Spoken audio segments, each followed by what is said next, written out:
Punjab assembly में इजलास में ज़िमनी बजट के 509 अरब 71 करोड़ से ज़ायद मालियत के 38 मुतालबात ज़र अपोजिशन की अदम मौजूदगी में मंजूर कर लिए गए। पीपल्स पार्टी के पार्लिमानी लीडर सैयद अली हैदर गिलानी ने आलमी यौम जमहूरियत की मुनासबत से ईवान में करारदाद पेश की जो कसरत राय से मंजूर कर ली गई।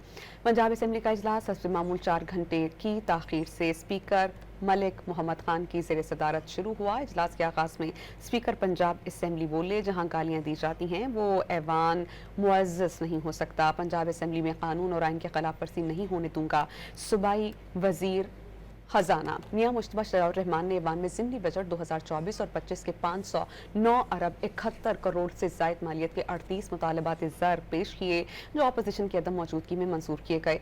मियां मुश्तबा शराउर रहमान ने कहा कि हुकूमत ने पहली बार ज़िमनी बजट का 2066 अरब तरक्याती मंसूबों पर खर्च किया। इससे कबल उसकी मिसाल नहीं मिलती। पाकिस्तान पीपल्स पार्टी के पार्लिमानी लीडर सैयद अली गिलानी ने ईवान में आलमी यौम जमहूरियत से मुताल्लिक़ करारदाद पेश की, जिसका मतन था कि पार्लिमान जमहूरी निज़ाम में बुनियादी सतून की हैसियत रखता है। हुकूमत और अपोजिशन अरकान को ईवान का तक़द्दुस पामाल नहीं करना चाहिए। करारदाद के मतन के मुताबिक ईवान का तक़द्दुस ये है कि दलील दी जाए और माफ़ी ज़मीर बयान किया जाए। करारदाद अपोजिशन की अदम मौजूदगी में मुतफ़िक़ा राय से मंजूर कर ली गई। स्पीकर पंजाब असम्बली ने बेहतरीन बजट पेश करने पर सूबाई वज़ीर ख़जाना को मुबारकबाद दी और एजेंडा मुकम्मल होने पर इजलास गैर मुअय्यना मुद्दत तक के लिए मुलतवी कर दिया गया।